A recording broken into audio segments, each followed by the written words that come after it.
Welcome to Talking Shop Podcast. My name is Matt Tomitz, and I'm here to share lessons and experiences in sports performance and professional development. Here, doing something a little bit different, trying to make some video content and stuff like that for YouTube. So the link will be in my bio and the description. So this will be the audio form on podcast and also the video form on YouTube. So just trying to mess around, try some different things. It might be destiny that with all this, coronavirus and staying inside and stuff, that now that I have Zoom, that's what I'm using, that I can make content like this. So who knows? Episode 52, the struggles of a young professional in sports performance. So this is something that's kind of been on my mind for a little bit now, and I'll just get into it. I'm excited to share it with you guys. So who am I? What kind of qualifies me to talk on this topic as a young professional in sports performance? So that is me and Eric Cressy on my 20th birthday. And I fangirled so hard. Literally, I shook his hand. I didn't even talk. It was amazing. And then that's me and Travis Mash and Dane Miller, if you know the names, when I got my USAW 1. The next picture is me being a sports scientist for the TCU beach volleyball team in grad school. And then the picture on the right is me performing and presenting at 3-Minute Thesis, which was a public speaking competition talking about my data and my collection and all that stuff.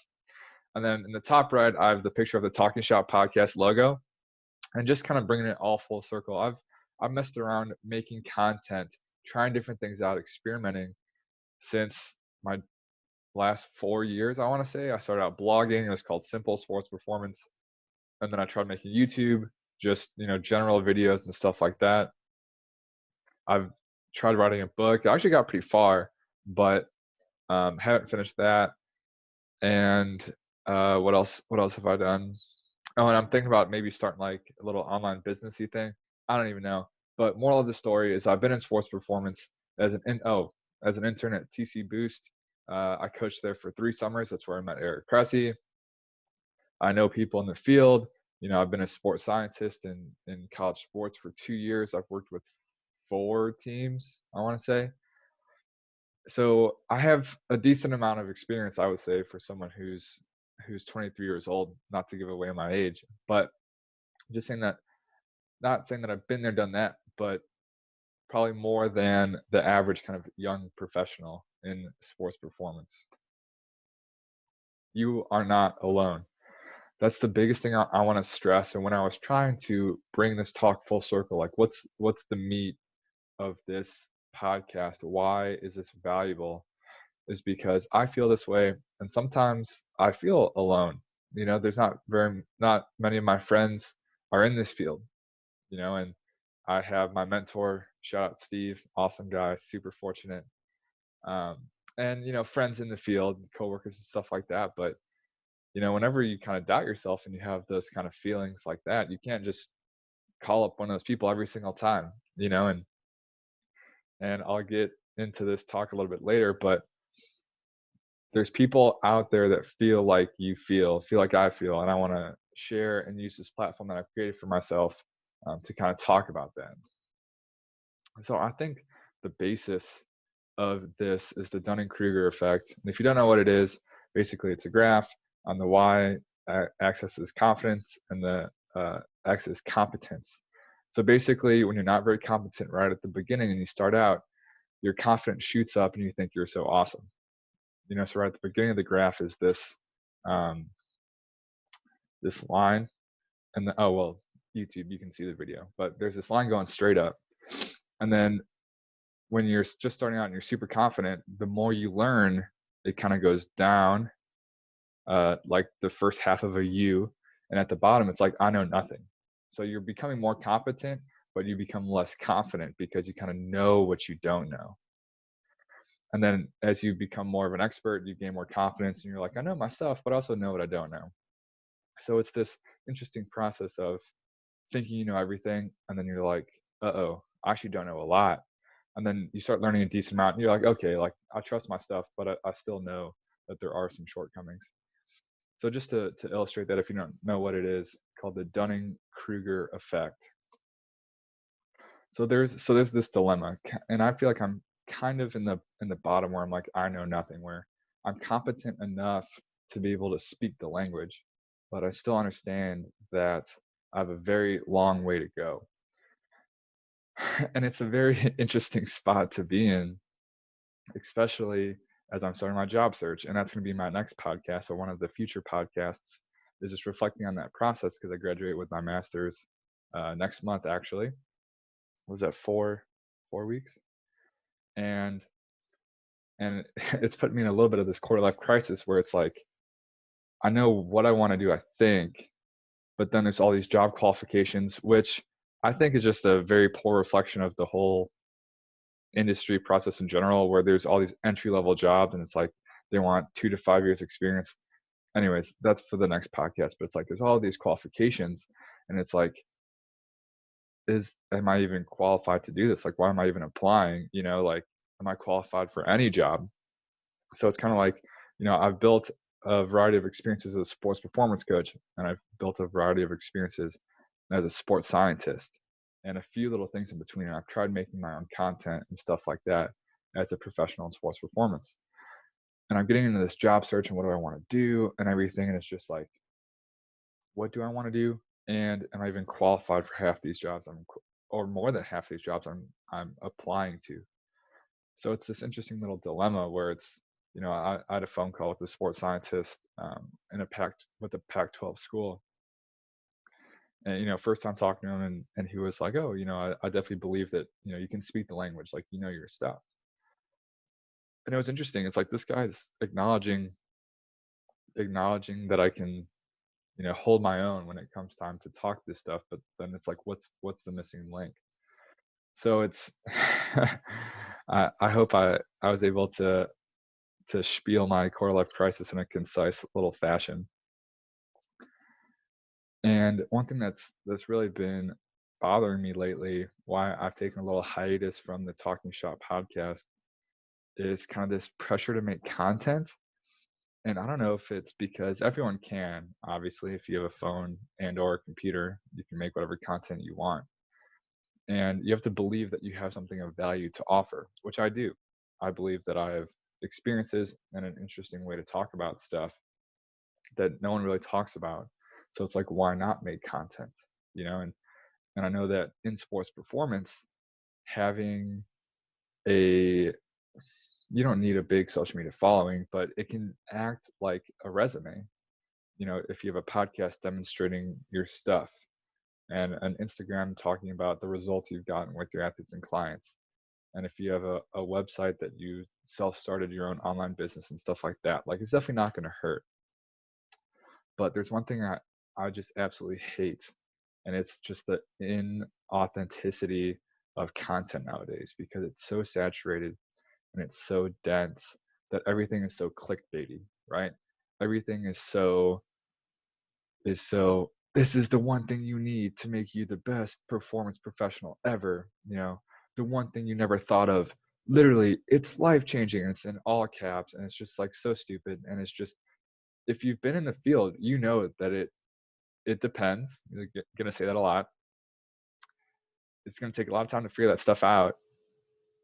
And there is no, if people try to sell their stuff like that, that's just the biggest red flag to me.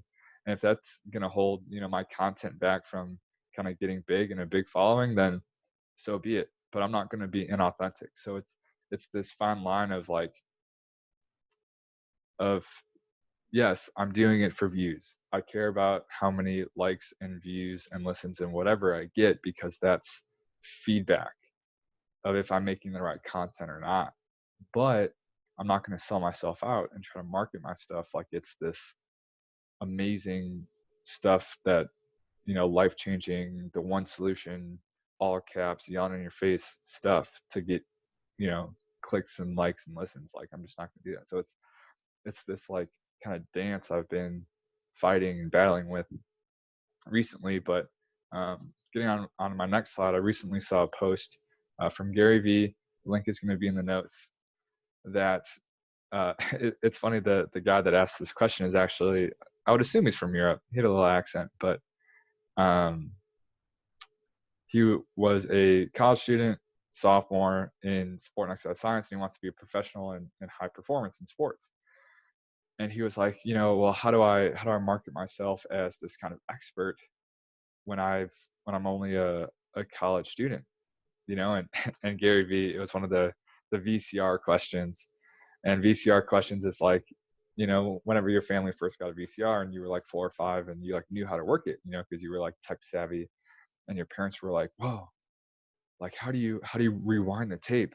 And then the kid's just like, you hit rewind, so it's like it's a VCR question where it's like, well, you don't have 15 years of experience until you actually have 15 years of experience, and it sounds like super cliche and basic, but so it's like, why try to market yourself as this expert when you're not?